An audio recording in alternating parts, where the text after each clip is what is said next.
What's up everybody, Maran here for another weekly update. So there's lots of exciting news to go over here this week, but before I get into the news this week, I first want to mention I will be doing my usual weekly live stream here on Sunday night once again at 9 p.m. Eastern time. So join if you can. It's always a good time hanging out, answering all of your questions, talking cars, and this Sunday will be special as well because many of the debuts at Pebble Beach are happening here after I'm filming this here today on Thursday, and it'll be happening over the weekend. So it'll be a really cool opportunity to try kind of a live weekly update on Sunday night. They're kind of talking about all the exotic stuff that's come out for however long we want to talk about that, and of course also still be answering all those questions from everyone as well. But anyway, it should be a fun time. Join if you can. But moving on to all the news here this week, like I mentioned, it's Pebble Beach this week, so lots of high-end limited edition stuff, and I'm not going to cover all of it because some of it's just honestly kind of boring if it's a special paint color or something, and it's also stuff that's so unattainable. So I'm only going to cover the ones that are notable and cool, in my opinion at least, and again, some of the other stuff we'll cover again on that live stream. But one huge surprise that I had to include here in the weekly update at the last minute here is the 2025 Mustang GTD, which is a GT3 race car that's been made street legal but will cost $300,000 to start. And while hearing that price might make most of us fall out of our chairs, it actually sounds pretty cheap once you hear about all the very high-end race stuff this includes and the huge changes that have been made, and the fact that it's street legal is just really cool, honestly. So while it does start life as a regular Mustang shell, it's then sent up to Multimatic's facility in Canada where the Ford GT supercar was built. So Multimatic developed this homologation special right alongside the car they plan to race at Le Mans there. And so first, let's start with the engine. Although there were rumors this thing was going to be mid-engine, it's in fact keeping its engine up front there with a massaged version of the 5.2 liter supercharged V8 from the GT500. It gets a revised supercharger, new pulley, and tuning to now do more than 800 horsepower according to Ford, but they haven't nailed down an exact number yet, and it has a 7,500 RPM redline. It also gets a dry sump oil system for the first time in a Mustang, and it's available with a titanium Akrapovic exhaust that sounds fantastic. Have a listen.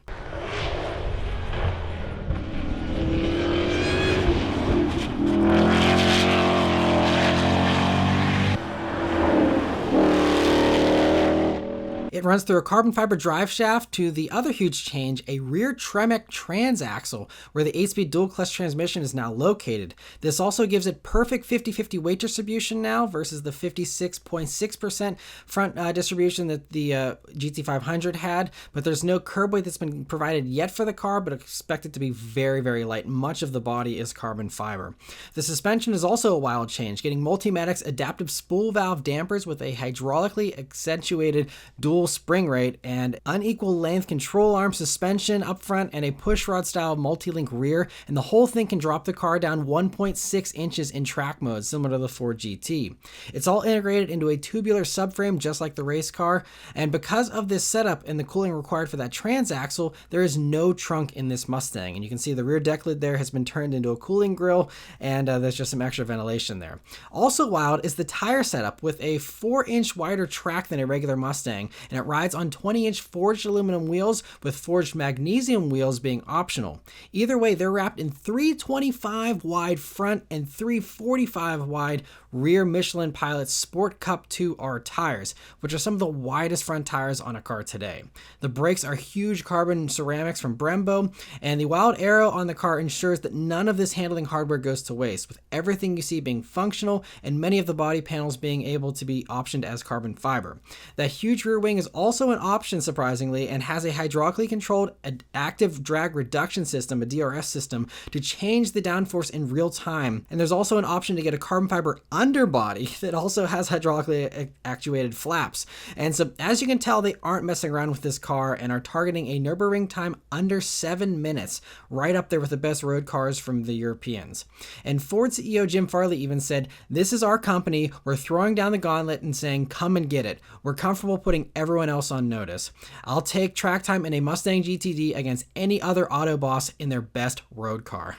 And I'm sure Toyota will take note, as they're currently developing their own GT3 car and its road-going version, and Akio Toyota is quite the racer as well, so we'll see if they try to outdo this car, but man, this is pretty wild stuff.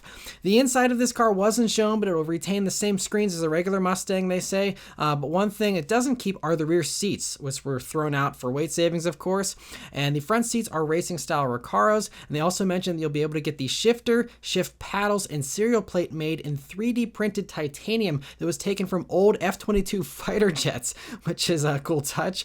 And being so high-end and bespoke, Ford is also offering paint to sample for whatever color you want to paint it. And like I said at the beginning, it'll be starting at approximately $300,000, but with all that aero and other expensive options, don't be surprised if you see these well into the 400s, you know, whenever they're finally spec'd and done. And Ford hasn't revealed an exact production number, but Car and Driver is reporting that they'll make between 1,000 to 2,000 of these, which honestly sounds really high for the price and you know, just how specialized this is. But Car and Driver is saying that they'll have the first delivery starting here in late 2024 as well. And if you want one, Ford is doing an application process to get it just like they did with the GT supercar, which will prevent flipping and ensure that owners will be able to drive them at least a little bit, and that these aren't going straight to collectors that are just going to mothball all of them, although I'm sure there will be plenty of that happens nonetheless. But anyway, that is the Mustang GTD. Let me know what you think about that in the comments below, but a huge surprise, a wild, wild car. And, you know, I know a lot of people will just say, oh, it's just a Mustang. But, I mean, they're, again, targeting the Porsches, the Mercedes-AMG Black Series, that kind of stuff. And it's a true race car for the road. And that stuff doesn't come cheap. And so we'll see how it goes over with the public. But I think it's really cool they're putting it out there. And, you know, I'm excited to see this thing, you know, on the streets maybe someday. Before I get into some of that high-end stuff, there's two entry-level luxury brands that had their own debuts here this week. So first, Acura has revealed the 2024 ZDX and ZDX Type S, along with many of the specs and details for them, and even the price here. So just as a reminder, these are the Ultium-based models that resulted from the partnership with GM, and Honda will get a version as well called the Prologue. But back to the Acura here. The base one will be the A-Spec, but it and the Type S actually look pretty much identical, aside from the larger 22-inch wheels versus the 20s the regular one gets. And the A-Spec will be available with either all-wheel drive or rear-wheel drive, which I'm surprised because the GM Ultium platform does support front-wheel drive, so why they opted for rear-wheel drive, I'm not sure. But anyway, I think first Acura with rear-wheel drive, potentially. Anyway, you get 340 horsepower either way, by the way, which is also kind of odd that adding an extra motor, somehow, I guess they just downgrade the motor, so you still have the same 340 horsepower. I don't know if that was just like a marketing decision or what, but that's the way they're playing it. So 340 horsepower, it sounds like, for all the base ones there. And all ZDXs also get the same battery. It's a huge 102 kilowatt hour pack that does up to 325 miles of range for that rear-wheel drive base model, and drops to 315 miles with all-wheel drive, and then further drops to 288 miles for the faster Type S version. They all do a solid 190 kilowatt hour charge rate, and speaking of the Type S, its dual motor setup does 500 horsepower, which is the most ever for an Acura SUV, and gets 3-inch larger rotors up front as well, now 15.6 inches, clamped down by Brembo 6-piston calipers, and those larger 22-inch wheels also get slightly wider 275 wide tires all around versus the already wide 265s all around on the regular ZDX, and summer tires will be an option as well. The Type S also gets an air suspension with adaptive dampers, and inside all the ZDXs here get an 11-inch gauge cluster and an 11.5-inch infotainment screen that's on the Android Automotive platform, just like the GM stuff. But unlike the coming GM EVs, the Acura will continue to offer Apple CarPlay and Android Auto, and it's wireless here too. So if you're someone who was excited about the Blazer, or even maybe the Equinox, I said this already, this is already something we knew about, but just to reiterate, go for the Honda or the Acura. If you want an Ultium-based vehicle, you know, the great benefits of that platform is a pretty fast charging, you know, good range and all that, but you want that smartphone integration, check out the Honda and the Acura here. They have the answer for you. And so another good thing here, for those who hate Acura's touchpad thing they used to have, you can see it's a touchscreen now. There is no touchpad anymore. So I think Acura, at least for these ones, and of course as we saw in the Integra, are slowly getting rid of that touchpad, which is great news. And you know, just a nice easy touchscreen here, great to see. Another big change is that the stereo isn't an ELS stereo like it has been in the past, and now they're switching over to a Bang & Olufsen stereo, which by the way is an 18 speaker Bang & Olufsen system as standard. So again, this is why, you know, it's like these models models, even for that A-Spec one, are going to be pretty well loaded. And even more surprising here is the announcement that it's going to have available hands-free driving on the highway. And that is basically Super Cruise, which if you've watched any of my videos regarding, hands-free stuff in Super Cruise, you'll know it's basically my favorite system as far as hands-free stuff goes. It's the best out there in my opinion. It works really, really well, has more functionality than any of the others out there, and it's just super well done. I can't believe, honestly, that GM let them have Super Cruise in the Acura, and I'm guessing maybe in the Honda as well. We'll see about that, but even in the Acura alone, a huge win, and catapults the Acura straight up to the top of the pack as far as highway EV cruisers. It's going to be right up there with all the GM stuff as being amazing with that Super Cruise tech. I'm so shocked they got that, but I'm very happy for Acura. They went out big time there. Now, the unfortunate downside here of some of this part sharing with GM is that some of the less likable parts have also carried over. So you'll see that, at least in the images here, it looks like it's getting the same plastic window switches that you see in any other base GM vehicle. They're plastic. They're fine, but they're not nice feeling. And I think honestly, a base Honda Civic has nicer switchgear than what we're seeing here in this Acura, which by the way is going to be starting around $60,000. So you also will see you have the same deal for the steering wheel buttons. Those are straight out of any other GM vehicle, and even the climate control area looks right out of the Blazer. Those parts are nicer, so I don't really have any complaints there. But the plastic window switches are a sore spot when Honda does such a better job in even their cheapest models. So, I'd love to be a fly on the wall whenever these decisions get made at these partnership things. Like, why use this stuff? What stuff has to be used, and why does it have to be used? Why do they have to use window switches from a GM? Is it just because of the production? But they have other changes and other trim pieces that are unique, different stereos, all kinds of other different components. So why you carry over cheap window switches, I don't know. But anyway, I'll digress off of that. But anyway, the last stuff here is that these are going to be available to order this year, later this year. And Acura says sales will take place through a new omni-channel digital sales process, ensuring a simple and intuitive shopping experience from home or at an Acura dealership. So I'm guessing this means you can do some part of the transaction process online, maybe the entire thing. I doubt they've been able to circumvent the dealers 100%. Maybe you just still take delivery at the dealer, and means you still have to go through the whole gambit of crap before you can actually walk out the door and, say no to a million stupid packages. But, maybe this will eliminate some of the markups potentially, or, just at least give you some kind of, agreed upon sales number before you have to go and deal with a salesman. I don't know. We'll see. Sounds interesting. I'm excited to hear more about that and how that actually plays out. And they say, getting back to the pricing again, the A-Spec will be starting in the $60,000 range. So not at 60, somewhere in there.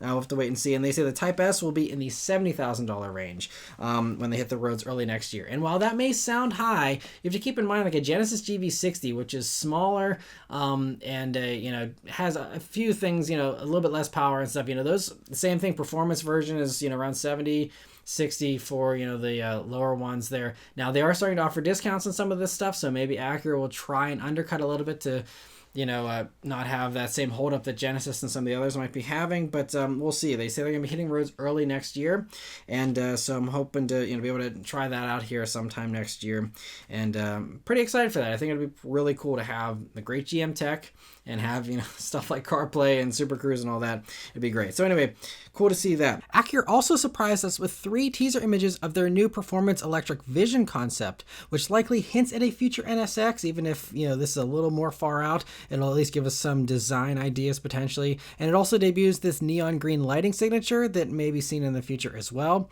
There's no date given for the full reveal of this concept, but with this year being Honda's 75th anniversary, it's likely we'll see something here in the next few months. Also, Infiniti has revealed the QX Monograph concept here at Pebble Beach, and while it's just a concept, we don't have really any info. There's no images of the interior or any kind of powertrain specs or anything. It's just a concept, but it does give us a pretty good idea of what we can expect from the next generation QX80 that, according to dealers at a recent convention, are saying should be coming fairly soon for the production version. So, this is a concept, but again, I would expect the production version to look pretty close to this and come fairly soon. And I think it looks really impressive. I also really love this purplish gray color here. They're calling a cane, I believe is how you pronounce that. So anyway, yeah, I think that's a really nice look, and looking forward to seeing a production version here, hopefully relatively soon. But now getting into all the high-end stuff here, again, just a few stories here. But first off, Danish supercar company Zenvo has debuted their Aurora hypercar, which runs a 6.6-liter quad-turbo V12 engine that does 1,250 horsepower and has a 9,800 RPM redline and runs through a 7-speed sequential transmission. From there's two different versions that add different amounts of electric assistance. So there's a track-focused agile trim that's rear-wheel drive and adds an electric motor to bring total power to 1,450 horsepower and 1,033 pound-feet of torque. That one will do a 2.5 second 0 to 62 mile per hour time, hits 125 miles per hour in just 4.6 seconds, and has a top speed of 227 miles per hour. The more road-focused version is the Tur trim, which adds 2 more motors to the front for all-wheel drive and a total of 1,850 horsepower and 1,254 pound-feet of torque. This one will do a 2.3 second 0 to 62 mile per hour time and hits 280 miles per hour. And if you want the extra weight from the agile trim, Zenvo will do that and add in those extra motors there to the track ready one too as well. And speaking of weight, the rear-wheel drive agile is just 2,866 pounds, which is almost exactly the same curb weight as a BRZ or a GR86.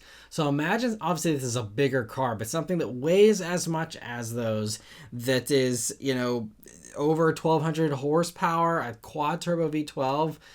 I mean, talk about a wild experience. I can only imagine. It's truly crazy.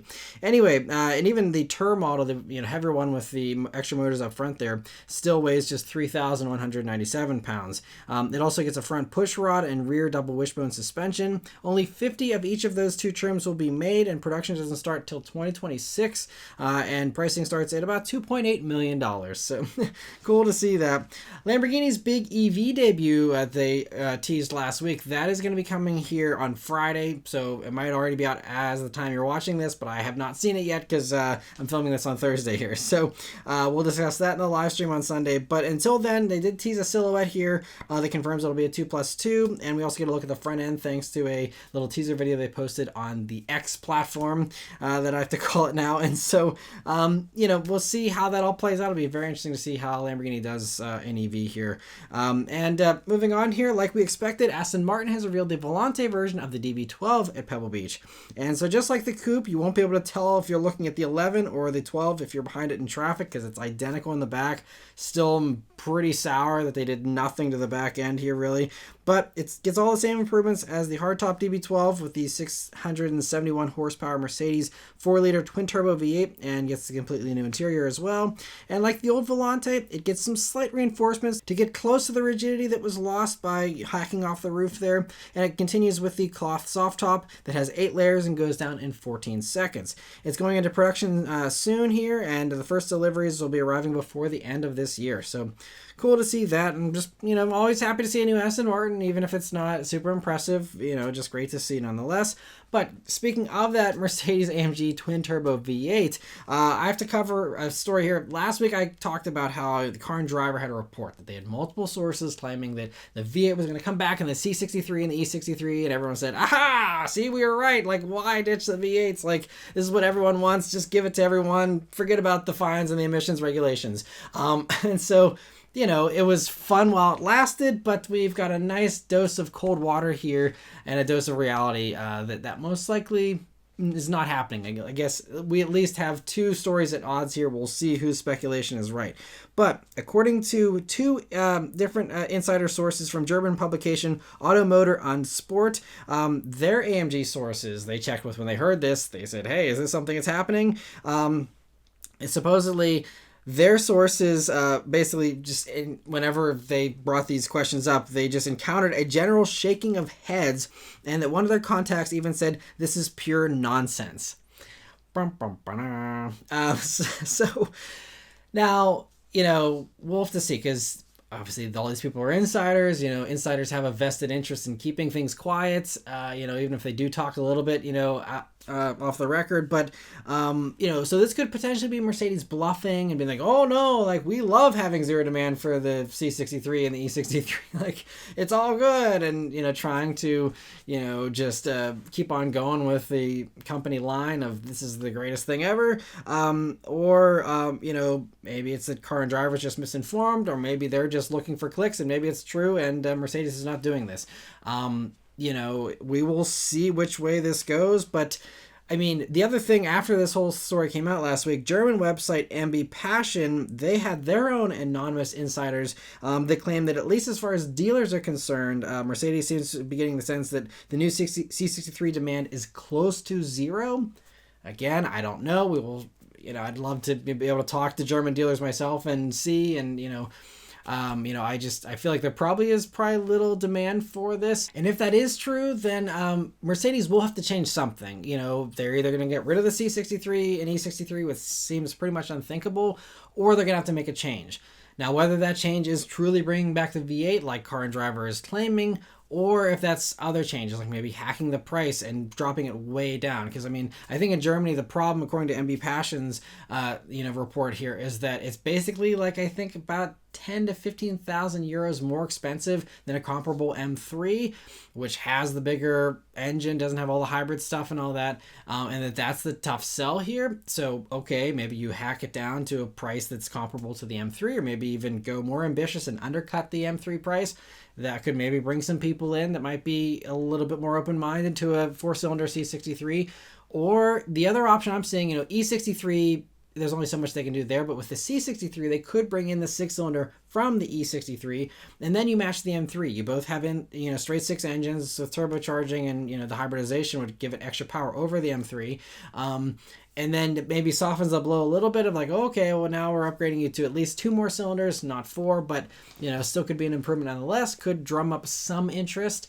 Or, like I said, maybe they'll just go for the V8 and the rumors might be correct from Car and Driver. We will wait and see. The Car and Driver report originally said this wasn't going to happen until 2026 anyway, so we have a little bit of time to wait and see how this plays out. But anyway, just had to update you guys on that, so you're not running out to your Mercedes dealer with money in hand for a V8 C63 that may or may not ever happen. So, interesting to hear that. Another follow-up here from last week is on the Fisker Alaska that I covered last week. So, this week, thankfully, we get some decent pictures, since it was nearly impossible to find decent pictures of it last week.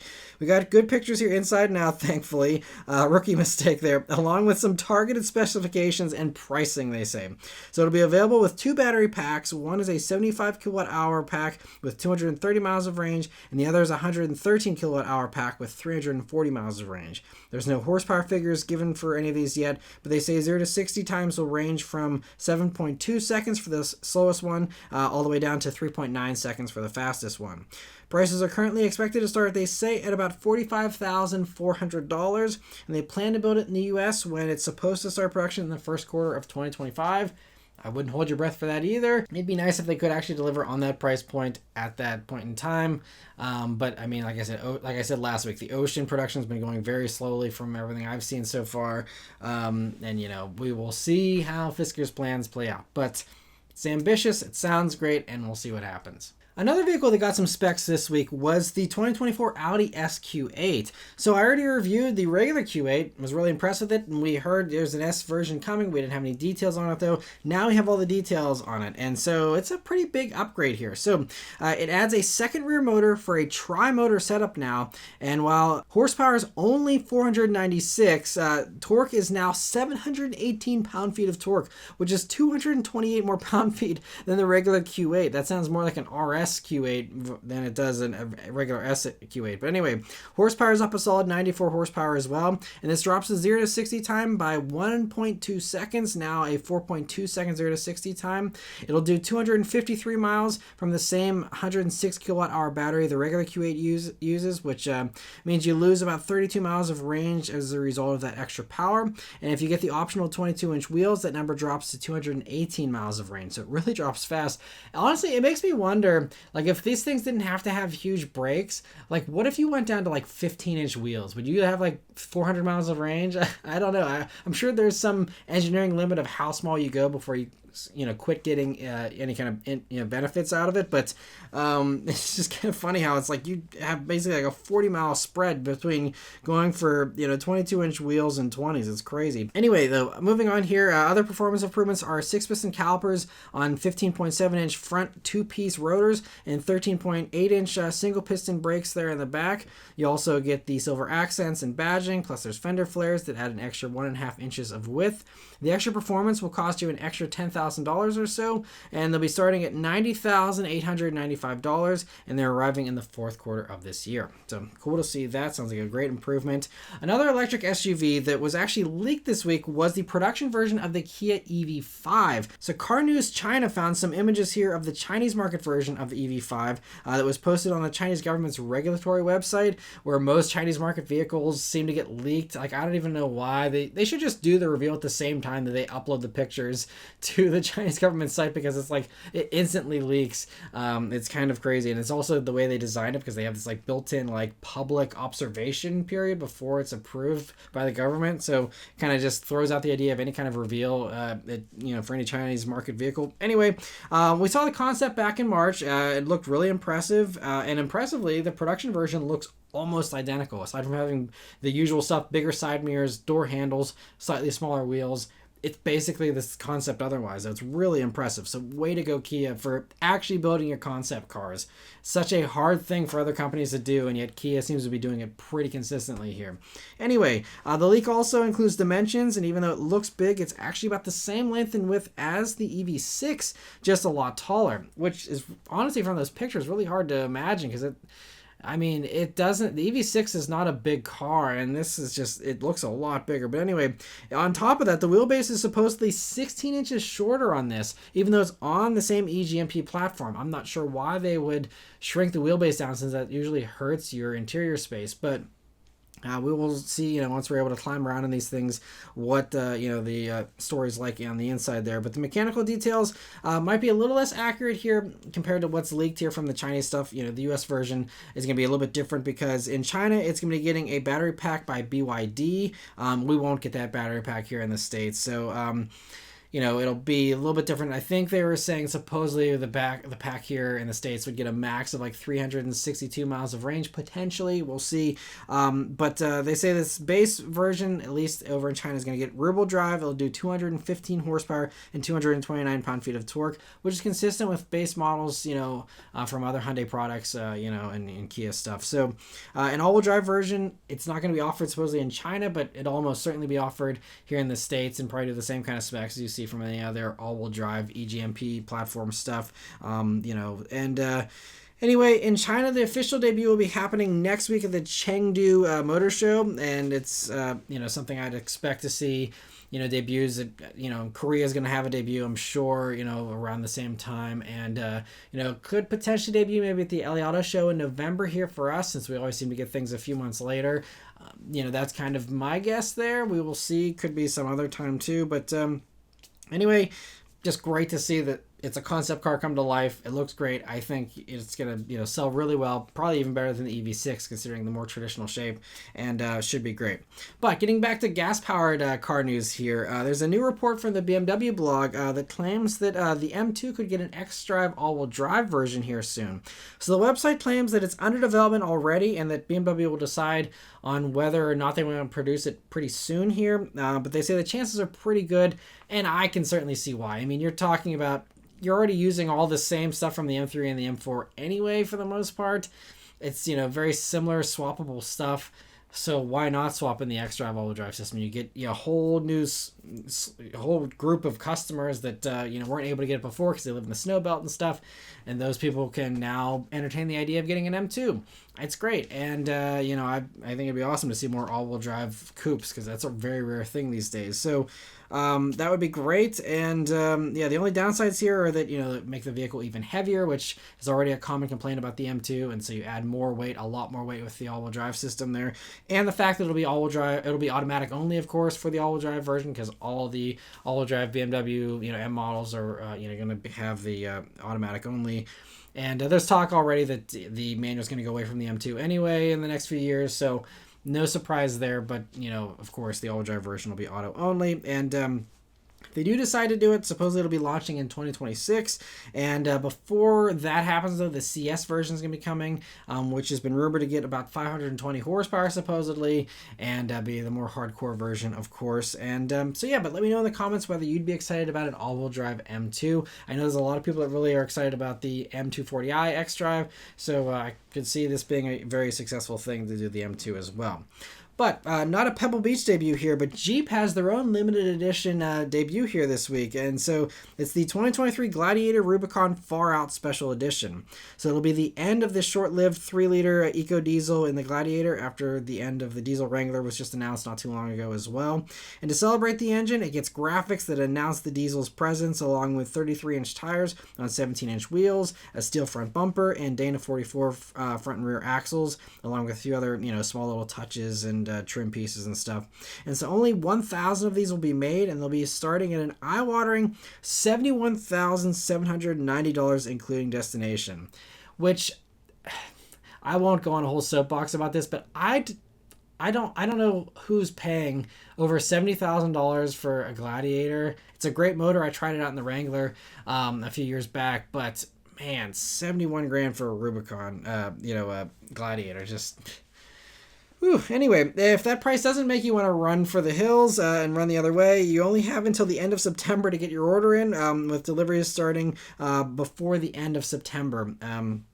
So it's a 2023 model, so they want to hurry up and get these cleared out, get rid of the diesels, put a special edition thing on it, get them out of there, and then kill that motor before they have to recertify for the 2024 model year. So yeah, it's unfortunate, but it also is unfortunate they haven't done any other powertrains. So now after the diesel goes away, your only choice is still the Pentastar V6. When there's the great 2-liter Turbo 4 that's really great in the Wrangler, it'd be great in the Gladiator, and you also have the 4xe version. That's, I don't know why that would help their case with the trying to get their cafe averages up. Why we don't have a 4xe Gladiator already is really confusing to me, but hopefully it comes soon. But in the meantime, you're stuck with a V6 still after this diesel goes away. But cool to see them sending it out with a special edition to celebrate that very cool diesel offering.